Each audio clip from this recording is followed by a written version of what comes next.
Jika timnas Indonesia bisa lolos ke Piala Dunia, itu merupakan keuntungan yang luar biasa. Tidak bisa dibayar dengan berapapun, ya. Apa yang sudah dikeluarkan oleh Pak Erick Thohir, apa yang dikeluarkan oleh PSSI selama ini dalam membangun sepak bola Indonesia, yang diuntungkan bukan hanya sepak bola, bukan hanya PSSI, bukan hanya para pecinta sepak bola nasional, tetapi yang diuntungkan adalah Indonesia.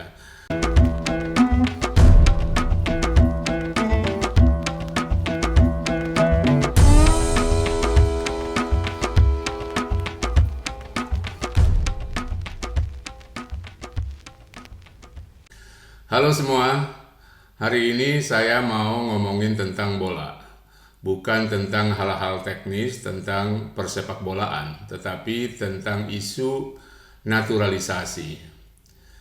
Seperti kita tahu, sejak beberapa tahun terakhir, sepak bola Indonesia melakukan satu program naturalisasi di mana para pemain asing diberikan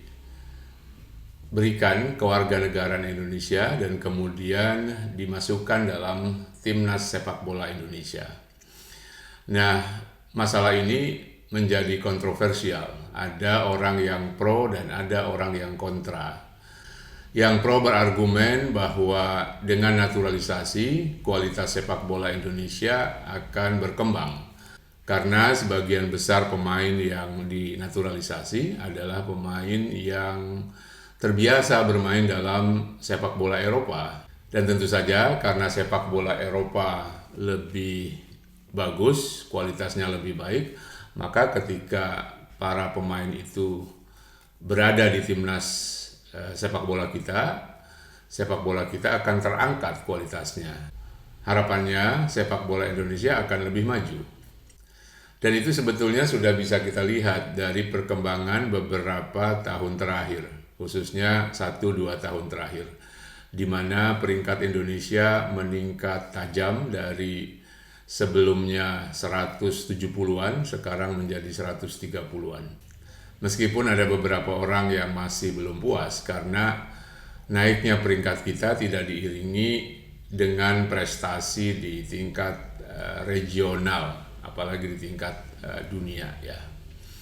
Nah, tetapi ini tentu saja adalah sebuah proses bahwa sepak bola kita sekarang masuk ke gelombang ketiga kualifikasi sepak bola dunia, itu menunjukkan bahwa ada perkembangan signifikan. Belum lagi kalau kita lihat tim-tim kelompok usia, misalnya under 19, under 23 misalnya, kita mengalami pencapaian yang cukup signifikan. Nah, tetapi ada saja orang-orang yang tidak puas dengan ini. Ada orang-orang yang beranggapan bahwa proses naturalisasi adalah cara instan untuk mengejar sesuatu. Nah, mereka berargumen bahwa naturalisasi tidak akan memberikan dampak positif dalam jangka panjang. Karena selama Liga Sepak Bola Indonesia tidak diperbaiki, karena selama pemain-pemain lokal tidak diberikan kesempatan, maka yang akan berkembang adalah para pemain naturalisasi, dan selama naturalisasi terus dilakukan, maka lambat laun pemain-pemain sepak bola lokal akan tersingkirkan. Masing-masing pandangan punya argumennya sendiri. Nah, tentu argumen pro dan kontra ini bisa kita pahami. Tetapi kalau kita mau jujur, sesungguhnya naturalisasi bukan hanya terjadi di Indonesia. Hampir seluruh negara yang tim sepak bolanya maju sekarang selalu punya pemain-pemain naturalisasi. Ya, tentu saja contoh paling konkretnya adalah di Eropa sendiri. Coba kita lihat para pemain Perancis, hampir semuanya adalah pemain keturunan, baik mereka yang lahir di Perancis atau warga negara Afrika yang kemudian dinaturalisasi menjadi warga negara Prancis. Kalau kalian ingat pada Piala Dunia 98, sebagian besar pemainnya adalah pemain keturunan, ya. Bintang-bintangnya seperti Zinedine Zidane, Thierry Henry, itu adalah para pemain keturunan.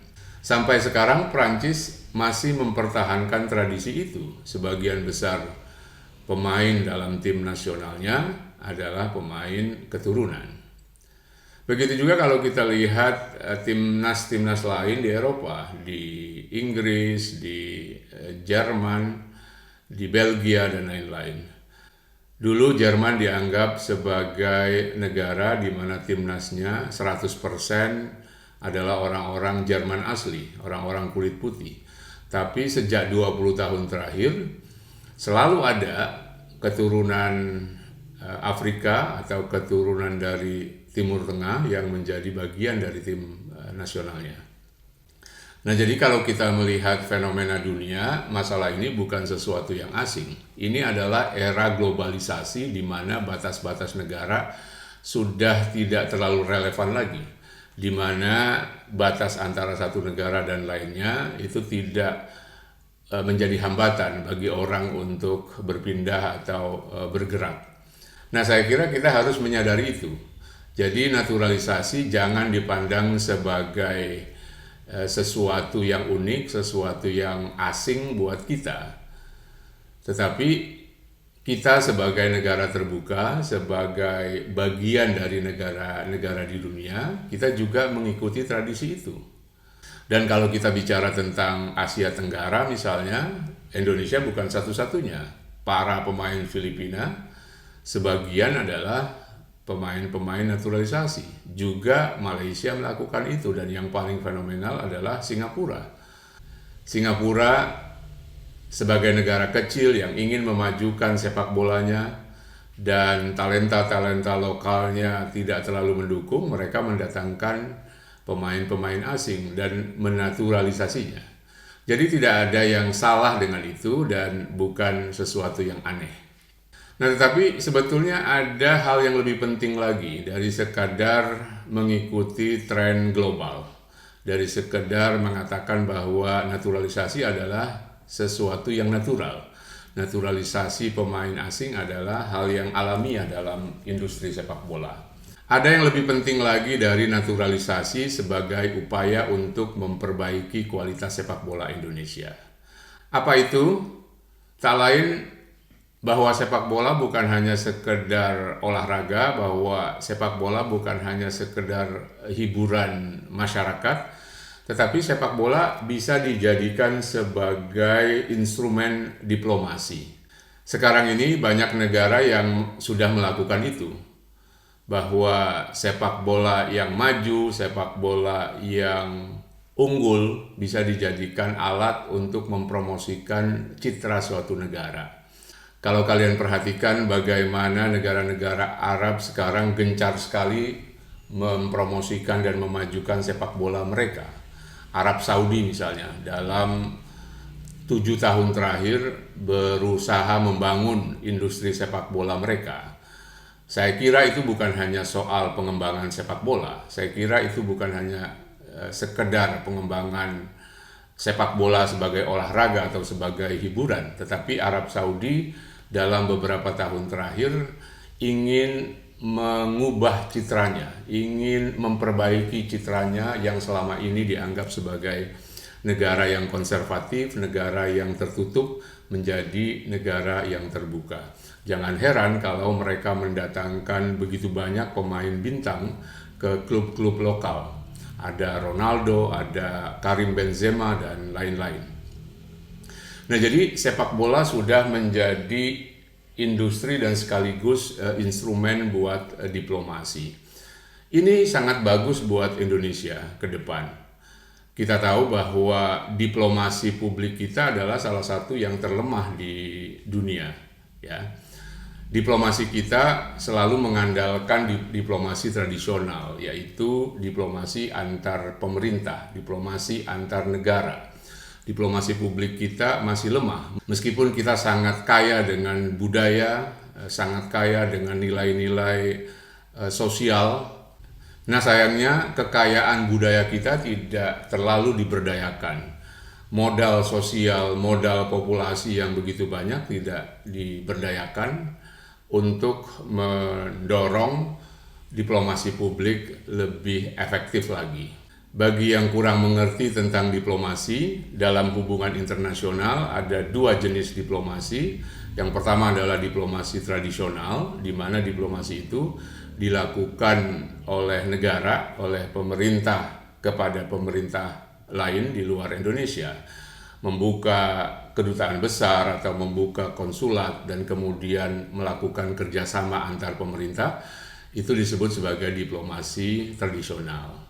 Yang kedua adalah diplomasi publik, yaitu hubungan antar negara bukan dilakukan dari pemerintah ke pemerintah, bukan dilakukan oleh pemerintah, tetapi diplomasi publik adalah sebuah upaya yang didesain, yang dilakukan oleh suatu pemerintah kepada publik atau kepada masyarakat di negara lain. Nah, kegiatan sosial, kegiatan budaya, kegiatan seni juga termasuk di dalamnya olahraga, memainkan peran penting di dalam public diplomacy. Negara-negara yang sepak bolanya bagus seperti Brazil dan Argentina memiliki keuntungan karena sepak bola kemudian dijadikan alat untuk mempromosikan citra suatu negara. Itu adalah bagian dari diplomasi publik. Kalau kita bicara tentang diplomasi publik, contoh yang